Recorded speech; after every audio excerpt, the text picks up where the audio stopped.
റഷ്യയിൽ കൊല്ലപ്പെട്ട സന്ദീപിന്റെ കുടുംബത്തെ ആശ്വസിപ്പിച്ച കേന്ദ്ര സഹമന്ത്രി സുരേഷ് ഗോപി.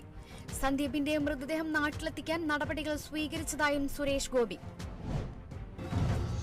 കുവൈറ്റിൽ മരിച്ച മലയാളി സലീമിന്റെ കുടുംബത്തിന് കൈത്താങ്ങുമായി Kerala brothers taxi welfare association. Kerala brothers അംഗങ്ങളിൽ നിന്നും സമാഹരിച്ച തുക സലീമിന്റെ കുടുംബത്തിന് കൈമാറി. ഹൃദയാഘാതം മൂലമാണ് കോഴിക്കോട് സ്വദേശി സലീം മരിച്ചത്. തൃശൂർ വടക്കാഞ്ചേരി ഉത്രാളിക്കാവ് ക്ഷേത്രത്തിൽ ഭണ്ഡാരം കുത്തിത്തുറന്ന് മോഷണം. ആരാധനാലയങ്ങളിൽ മോഷണം തുടർക്കഥയാകുന്നതായി പരാതി. ക്ഷേത്ര പരിസരത്തെ ഹൈമാസ് ലൈറ്റുകൾ നാളുകളായി കത്തുന്നില്ലെന്നും നാട്ടുകാർ.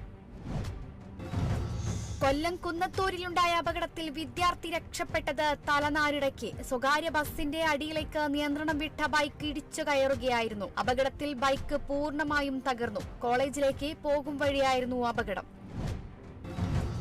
മുഖ്യമന്ത്രിയുടെ 12 കർമ്മ പരിപാടികളുടെ ഭാഗമായി കളക്ടറേറ്റ് അങ്കണത്തിൽ നിർമ്മിച്ച ടേക്ക് എ ബ്രേക്ക് പൊതുജനങ്ങൾക്കായി തുറന്നുകൊടുത്തത് തൃശൂർ ജില്ലാ പഞ്ചായത്ത് പ്രസിഡന്റ് VS പ്രിൻസ്, ജില്ലാ കളക്ടർ അർജുൻ പാണ്ഡ്യൻ എന്നിവർ സംയുക്തമായി. തൃശൂർ കുട്ടനല്ലൂരിൽ നിന്നും പെരുമ്പാമ്പിനെ പിടികൂടിയത് കവിത റോഡിനു സമീപത്തെ വഴിയോര കച്ചവടക്കാരുടെ ഇടത്തിൽ നിന്ന്.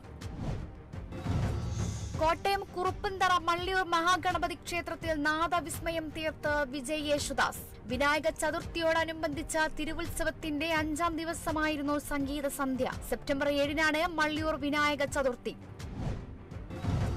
കോട്ടയം മീനച്ചിലിൽ തൊഴിലുറപ്പ് തൊഴിലാളികളുടെ നേതൃത്വത്തിൽ നടത്തിയ പുഷ്പകൃഷിക്ക് 100 മേനി വിളവ്. പൂക്കൃഷിയുടെ വിളവെടുപ്പ് പഞ്ചായത്ത് പ്രസിഡന്റ് സാജോ പൂവത്താനി നിർവഹിച്ചു. ബന്ദിപ്പൂ കൃഷി നടത്തിയത് ഓണം വിപണി ലക്ഷ്യം വെച്ച്. പരിപാടിയിൽ കൃഷി ഓഫീസർ, തൊഴിലുറപ്പ് പദ്ധതി ജീവനക്കാർ ഉൾപ്പെടെ നിരവധി പേർ പങ്കെടുത്തു.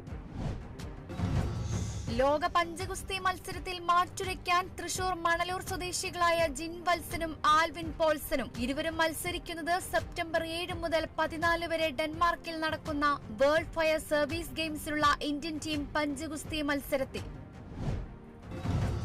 വയനാട് സുൽത്താൻ ബത്തേരിയിൽ മെത്താഫിറ്റാമിനുമായി യുവാവ് പിടിയിലായത് മലപ്പുറം സ്വദേശി മൊഹസിൻ ഫയാസ് നാജി. പ്രതിയെ പിടികൂടിയത് ഓണത്തോടനുബന്ധിച്ച് നടത്തിയ പരിശോധനയിൽ നിന്നും.